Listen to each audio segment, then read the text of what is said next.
ایران کے شہید supreme leader آیت اللہ سید علی خامنئی کی نماز جنازہ کل تہران میں ادا کی جائے گی۔ تمام تر تیاریاں مکمل۔ جسد خاکی امام خمینی حسینیہ منتقل۔ نماز جنازہ میں 100 ممالک کے سربراہان اور وفود شریک ہوں گے۔ تدفین 9 جولائی کو حرم امام رضا علیہ السلام کے احاطے میں کی جائے گی۔ ایران کی جانب سے 6 جولائی کو ملک بھر میں عام تعطیل، جبکہ 8 جولائی کو یوم سوگ کا اعلان کیا گیا ہے۔ وزیر اعظم محمد شہباز شریف ایک روزہ دورے پر ایران روانہ۔ شہید سپریم لیڈر آیت اللہ سید علی خامنئی کی نماز جنازہ میں شرکت کریں گے۔ اسپیکر قومی اسمبلی سردار ایاز صادق، نائب وزیر اعظم اور وزیر خارجہ سینیٹر محمد اسحاق ڈار، وزیر اطلاعات و نشریات Attaullah Tarar, Pakistan Peoples Party کے chairman Bilawal Bhutto Zardari, Pakistan Peoples Party کے سیکریٹری جنرل نیر حسین بخاری اور وزیر اعلیٰ سندھ سید مراد علی شاہ وزیر اعظم کے ہمراہ موجود۔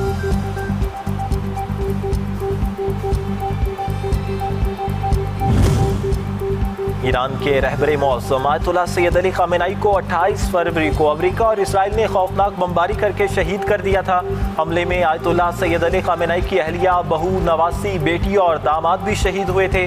ایران نے شہید سپریم لیڈر آیت اللہ سید علی خامنئی کے جنازے پر حملے کی صورت میں سخت جواب کا عندیہ دے دیا۔ ایران کے خاتم الانبیاء ہیڈ کوارٹر نے خبردار کرتے ہوئے کہا، مخالفین جنازے کے دوران حملے سے پہلے 2 بار سوچ لیں۔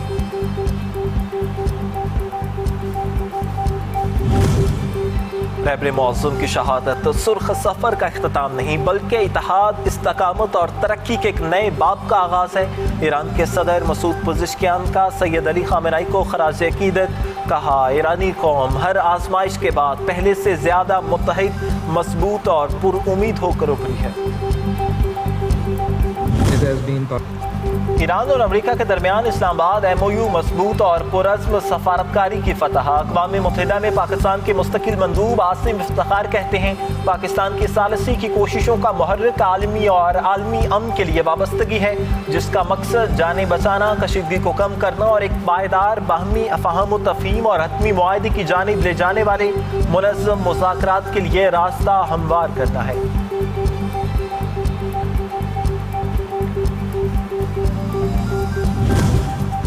ایران ہماری تقریباً تمام ضروری شرائط ماننے پر آمادہ ہو گیا۔ امریکی صدر کا دعویٰ، کہا ایران کا نیا ریڈار سسٹم دوبارہ اڑا دیا، اب ایران کے پاس کوئی ریڈار نہیں۔ نیٹو کو ایک بار پھر سے ہدف تنقید بنا ڈالا، کہا 11 سال میں $999 ارب خرچ کر دیے۔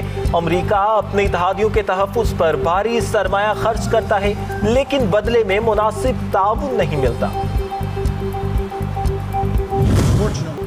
امریکہ نے ایران کی جانب سے آبِ ہرمز بند کرنے کی دھمکی ناقابل قبول قرار دے دی۔ اقوام متحدہ کی سلامتی کونسل کے ہنگامی اجلاس میں کہا، آبِ ہرمز کو بند کرنا دفاعی اقدام قرار نہیں دیا جا سکتا۔ امریکی مندوب برائے اقوام متحدہ نے کہا، آبِ ہرمز عالمی تیل کی ترسیل کے لیے ایک انتہائی اہم سمندری گزرگاہ ہے اور اس کی بندش سے خدشات نے عالمی سطح پر تشویش پیدا کر دی۔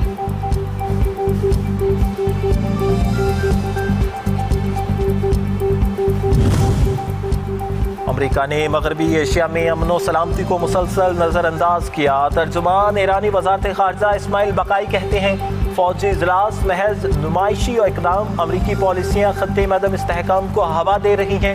امریکہ کا طرز عمل بین الاقوامی قوانین کی کھلی خلاف ورزی ہے، کہا خطے کے ممالک حالیہ امریکی اور اسرائیلی حملوں سے سبق سیکھیں۔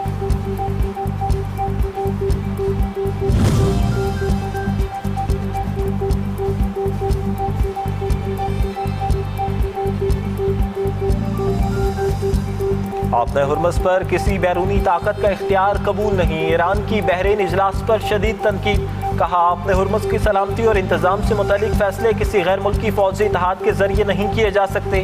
ایرانی نائب وزیر خارجہ کاظم غریب آبادی کہتے ہیں، آبِ ہرمز ایران کا خود مختار اور علاقائی حصہ، اس لیے اس کے انتظام کا اختیار ایران کے پاس ہے، نہ کہ امریکہ کے پاس۔ میزائل اور ڈرون پروگرام پر کوئی مذاکرات نہیں ہوں گے۔ ایران کا امریکہ کو 2 ٹوک جواب۔ ایران کے قائم مقام وزیر دفاع مجید بن الرضا نے کہا، ایران کی دفاع، میزائل اور ڈرون صلاحیتیں قومی سلامتی کی ریڈ لائنز ہیں اور ان پر کوئی سمجھوتہ ممکن نہیں۔ بولے ایران نہ صرف اپنے موجودہ دفاعی نظام کو برقرار رکھے گا بلکہ مستقبل میں اپنے میزائل اور ڈرون پروگرام کو مزید جدید اور مضبوط بنانے کا عمل بھی جاری رکھے گا۔